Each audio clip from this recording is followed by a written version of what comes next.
Pembangunan ekonomi. Halo semuanya, apa kabar? Perkenalkan, saya Bunga Nurlailasari dan saya Sifatri Nopianti yang akan membahas materi mengenai pembangunan ekonomi. Sebelum memasuki materi, ayo tonton video pendek mengenai pembangunan yang ada di Indonesia. Ini tempat kita lahir. Dari tanah negeri ini kita hidup. Dari air bumi ini kita minum. Bangga menjadi Indonesia, manakala setiap orang di negeri ini menikmati fasilitas yang merata. Setiap rumah diterangi dengan listrik. Setiap petani dekat dengan bendungan dan irigasi agar ladang mereka tak pernah kering. Laut kita sangat kaya dan indah. Indonesia akan semakin terhubung dengan pembangunan tol laut, dermaga penyeberangan dan pelabuhan baru yang menghubungkan pulau-pulau terluar. Tak sekedar untuk meningkatkan ekonomi dari laut, tapi juga pariwisata. Kita juga akan semakin mudah menjangkau seluruh wilayah Indonesia dengan ribuan kilometer jalan baru, ratusan kilometer jalur kereta api, dan bandara baru yang semakin nyaman dan cepat menghubungkan Indonesia. Semua pembangunan ini bisa diwujudkan dengan peran serta kita untuk Indonesia sejahtera. Apakah kamu tahu apa itu pembangunan ekonomi? Pembangunan ekonomi adalah sebuah proses yang bertujuan untuk meningkatkan pendapatan per kapita penduduk atau masyarakat di sebuah negara dalam jangka yang panjang, yang disertai dengan perubahan yang fundamental dalam struktur ekonomi dan pemerataan pendapatan bagi penduduk dalam suatu negara. Pembangunan ekonomi tersebut akan memberikan perubahan pada masyarakat baik dari sisi teknologi, pola pikir masyarakat maupun kelembagaan. Nah, definisi tersebut mengandung pengertian bahwa pembangunan ekonomi itu merupakan suatu perubahan yang terjadi secara terus-menerus melalui serangkaian kombinasi proses demi mencapai sesuatu yang lebih baik, yaitu adanya peningkatan pendapatan per kapita yang terus-menerus berlangsung dalam jangka panjang. Itulah yang dimaksud dengan pembangunan ekonomi. Jika kalian bingung membedakan antara pertumbuhan ekonomi dan pembangunan ekonomi itu, apa ayo kita bahas bersama. Untuk perbedaannya yaitu, pertumbuhan ekonomi hanya melihat perubahan pada sektor perekonomian yang meningkat, sedangkan pembangunan ekonomi mencakup perubahan yang lebih luas, seperti perbaikan kelembagaan, kondisi ekonomi, dan struktur. Selanjutnya kita ke persamaan. Apa sih persamaan antara pertumbuhan dan pembangunan ekonomi? Yang pertama yaitu keduanya merupakan kecenderungan di bidang ekonomi. Karena keduanya kan memang merupakan bagian dari bidang ekonomi. Yang kedua, pertumbuhan dan pembangunan ekonomi itu pokok permasalahan akhirnya adalah sama, yaitu besarnya pendapatan per kapita. Nah, persamaan yang ketiga yaitu pemerintah memerlukan dukungan rakyat baik pada pertumbuhan maupun pembangunan ekonomi. Dan yang terakhir, keduanya sama-sama berdampak pada kesejahteraan rakyat. Adapun perencanaan pembangunan ekonomi adalah awal dari membangun ekonomi menjadi lebih baik dari sebelumnya. Dalam hal ini, membenahi pembangunan ekonomi menjadi lebih baik lagi dari tahun yang sebelumnya. Setiap negara itu memiliki perencanaan pembangunan ekonominya sendiri. Nah, di Indonesia, perencanaan pembangunan ekonomi itu termasuk ke dalam Perencanaan Pembangunan Nasional yang tertuang pada Undang-Undang Nomor 25 Tahun 2004 tentang Sistem Perencanaan Pembangunan Nasional atau SPN. Adapun indikator yang digunakan untuk mengukur keberhasilan pembangunan ekonomi. Yang pertama adalah struktur ekonomi berkembang. Ekonomi dapat diukur dari perubahan sektor yang menyumbang kontribusi terbesar dalam pendapatan nasional, contohnya pergeseran dari sektor pertanian menjadi sektor industri. Yang kedua adalah pendapatan per kapita. Pertumbuhan ekonomi ini erat kaitannya dengan pendapatan per kapita.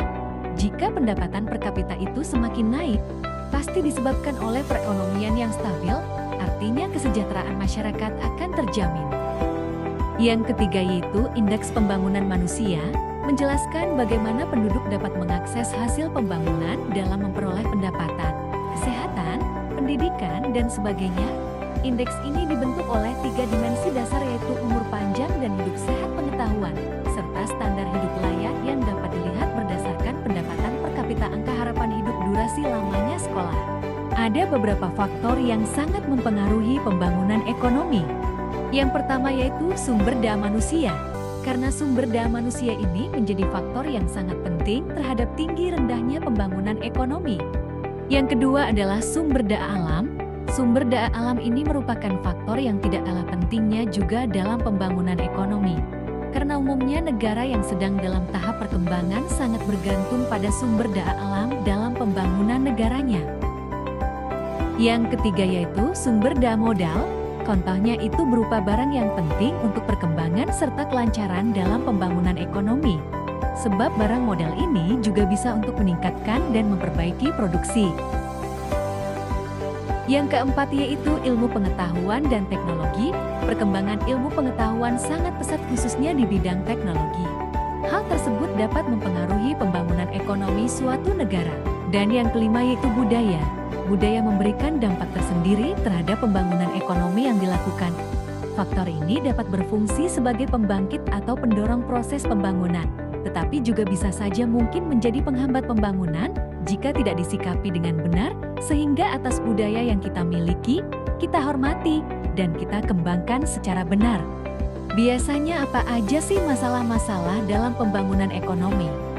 Nah, sebelum kita ke masalah-masalahnya, kita harus tahu dulu nih ciri-ciri negara berkembang, karena dengan tahu ciri-ciri negara berkembang, kita akan lebih dapat merumuskan masalah-masalah pembangunan ekonomi itu secara tepat. Ciri-ciri negara berkembang. Yang pertama itu adalah tingkat pertumbuhan penduduknya tinggi. Yang kedua yaitu tingkat penganggurannya tinggi. Yang ketiga adalah tingkat produktivitasnya rendah. Keempat, kualitas hidupnya rendah. Selanjutnya, kelima, kebergantungan pada sektor pertanian atau sektor primer itu sangat tinggi. Kemudian informasi yang diterima juga biasanya tidak sempurna, sehingga tingkat kebergantungan pada angkatan kerja juga tinggi. Kemudian ada lagi ketergantungan tinggi pada perekonomian eksternal yang rentan. Nah, jika negara-negara itu memiliki ciri-ciri seperti ini, kemungkinan negara tersebut masih terkategori negara berkembang seperti di Indonesia. Adapun permasalahan ekonomi yang biasanya dihadapi di negara berkembang, yang pertama yaitu standar hidup rendah. Bagaimana standar hidup rendah itu? Misal seseorang yang hanya berpikir tanpa memperhatikan ke depannya. Yang kedua yaitu tingginya pertumbuhan penduduk. Yang ketiga yaitu tingginya pengangguran. Nah, jika pengangguran ini tinggi, maka akan terjadi ketergantungan terhadap angkatan kerja. Yang keempat yaitu tingginya kemiskinan. Ini dampak dari tingginya pengangguran yang mengakibatkan tingkat kemiskinan itu naik. Yang kelima, tingkat produksi yang rendah. Kemudian yang terakhir adanya tingkat pendidikan yang rendah karena dianggap pendidikan itu tidak penting. Yang penting adalah bekerja tanpa memandang skill ataupun pendidikan. Untuk menyusun kebijakan dan strategi pembangunan, Indonesia telah membuat rencana 5 tahunan untuk pembangunan ekonomi yang disebut dengan Rencana Pembangunan Jangka Menengah atau RPJM. Ini diprogramkan mulai tahun 2005 sampai tahun ke-2025 dengan dibagi menjadi 4 tahap, yaitu tahap yang pertama yaitu RPJM 1 yaitu tahun 2005 sampai 2009. RPJM ini melakukan penataan ulang terhadap sistem perekonomian di wilayah Indonesia untuk mewujudkan Indonesia yang aman, damai, adil, demokratis, serta meningkatkan kesejahteraan dan kemakmuran rakyat. RPJM yang kedua yaitu tahun 2010 sampai 2014, di mana pada RPJM 2 ini lebih memantapkan pada proses penataan ulang dengan meningkatkan kualitas sumber daya manusia serta pengembangan terhadap ilmu pengetahuan dan teknologi. RPJM yang ketiga yaitu tahun 2015 sampai 2019 lebih memfokuskan pada penyempurnaan terhadap penataan ulang dan memfokuskan pembangunan pada peningkatan kualitas sumber daya manusia yang didukung dengan pengembangan hiptek untuk meningkatkan daya saing. RPJM yang keempat yaitu tahun 2020 sampai tahun 2025 yaitu bertujuan untuk mencapai Indonesia yang mandiri, maju, adil, dan makmur dengan mencapai tingkat tertinggi dari daya saing kompetitif perekonomian yang didukung oleh pengembangan ilmu pengetahuan dan teknologi, serta sumber daya manusia yang berkompeten dan berdaya saing.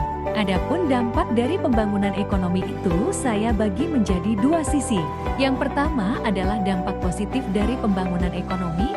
Melalui pembangunan ekonomi ekonomi, pelaksanaan kegiatan perekonomian itu akan berjalan lebih lancar dan mampu mempercepat proses pertumbuhan ekonomi. Yang kedua, yaitu dengan adanya pembangunan ekonomi itu dimungkinkan terciptanya lapangan pekerjaan yang dibutuhkan oleh masyarakat sehingga akan mengurangi pengangguran. Yang ketiga, dengan terciptanya lapangan pekerjaan dari pembangunan ekonomi itu secara langsung akan memperbaiki tingkat pendapatan nasional. Jika sudah mendapatkan pekerjaan berarti akan mempengaruhi pendapatan nasional. Yang keempat yaitu melalui pembangunan ekonomi dimungkinkan adanya perubahan struktur perekonomian dari struktur ekonomi agraris menjadi struktur ekonomi industri sehingga kegiatan ekonomi yang dilaksanakan oleh negara akan menjadi semakin beragam dan juga dinamis. Dan yang kelima, pembangunan ekonomi ini kan menuntut adanya peningkatan kualitas sumber daya manusia, sehingga dimungkinkan jika kualitas sumber daya manusia itu meningkat, maka ilmu pengetahuan dan teknologi juga semakin berkembang pesat sehingga makin meningkat kesejahteraan masyarakat. Adapun dampak negatif dari pembangunan ekonomi, yang pertama yaitu dengan adanya pembangunan ekonomi yang tidak terencana dengan baik, biasanya itu mengakibatkan adanya kerusakan lingkungan hidup, dan inilah hal yang harus dihindari. Yang kedua yaitu industrialisasi yang muncul akibat adanya pembangunan ekonomi itu biasanya mengakibatkan berkurangnya lahan pertanian. Lahan pertanian itu biasanya digusur atau dialihkan sebagai lahan industri yang baru. Yang ketiga yaitu tersingkirnya atau hilangnya habitat alam, baik alam hayati maupun hewani. Nah, yang keempat ini yang lebih parahnya biasanya terjadi pencemaran air, udara, dan tanah karena ketidakdisiplinan manusia maupun akibat dari industrialisasi yang tidak bertanggung jawab tadi.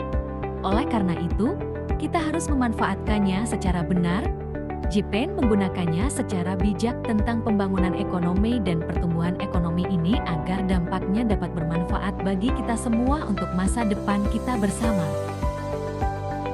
Terima kasih.